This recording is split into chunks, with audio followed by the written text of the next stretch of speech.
नमस्कार, मैं डॉक्टर ओम प्रकाश बैरवा, सहायक आचार्य संस्कृत, राजकीय स्नातकोत्तर महाविद्यालय झालावाड़। आज हम नारायण पंडित द्वारा रचित हितोपदेश का अध्ययन करेंगे।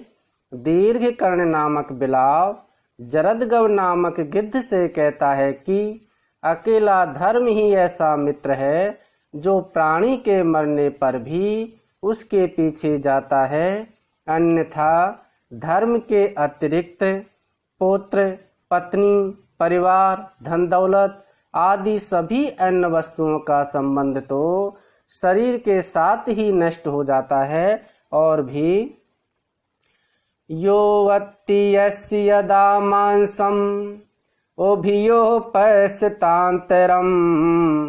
एकस्य क्षणिका प्रीतिः अन्यः प्राणैर्विमुच्यते। यह अत्ति यस्य यदा मांसम उभयोः पश्यत अंतरम एकस्य क्षणिका प्रीतिः अन्यः प्राणैः विमुच्यते। यह यस्य मांसम यदा अत्ति, यह यानी जो, यस यानी जिसके, मांसम यानी मांस को, यदा यानी जब, अत्ति यानी खाता है।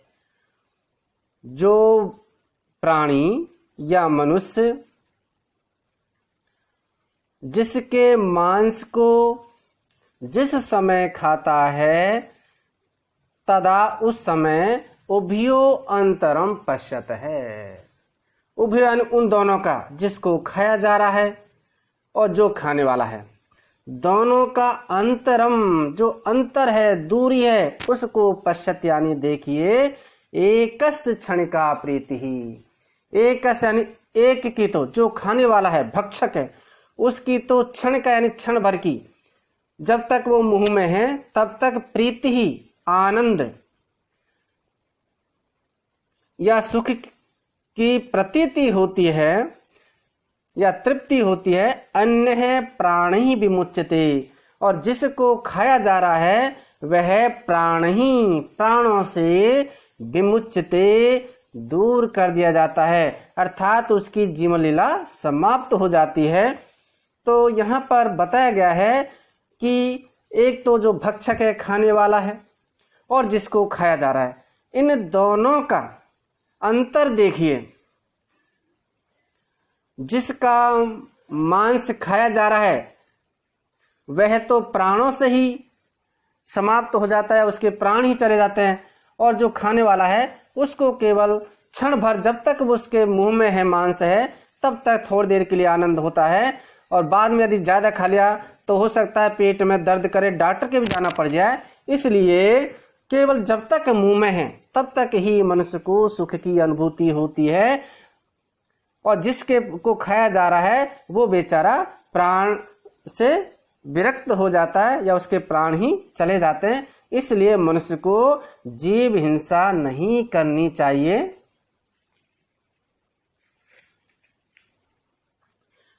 अब पीछे और भी देखिए। मर्तव्यमिति यद्दुःखं पुरुषस्योपजायते शक्यस्तेनानुमानेन परोऽपि परिरक्षितुम्।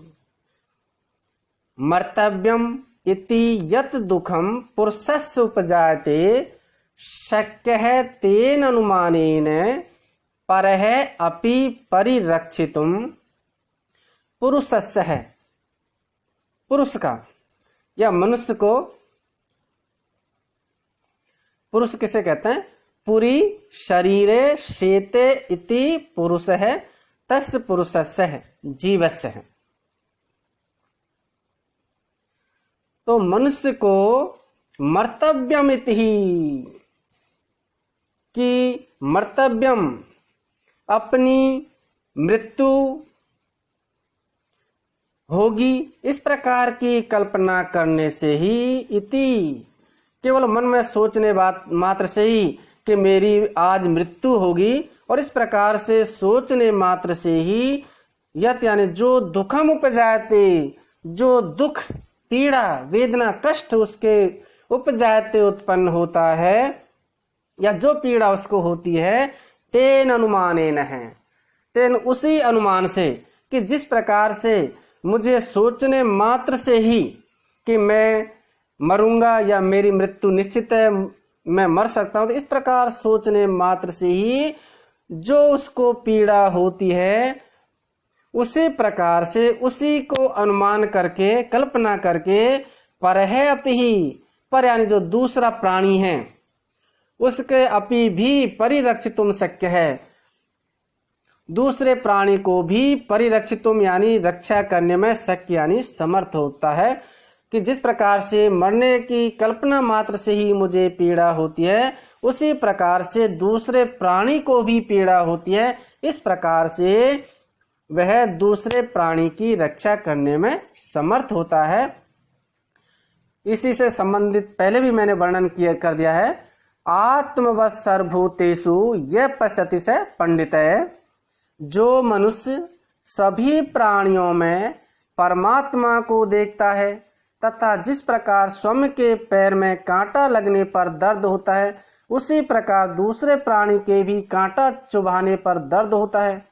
भूख लगने पर जिस प्रकार मैं दुखी होता हूँ, उसी प्रकार दूसरा प्राणी भी दुखी होता है। मरने से जिस प्रकार मुझे डर लगता है, उसी प्रकार दूसरे प्राणी को डर लगता है। जिस प्रकार मैं अनेक वर्षों तक जीना चाहता हूँ, उसी प्रकार दूसरा प्राणी भी अनेक वर्षों तक जीना चाहता है। जो इस तत्व को जानता है वही पंडित अर्थात ज्ञानी है। इस प्रकार वह दूसरों की रक्षा कर सकता है।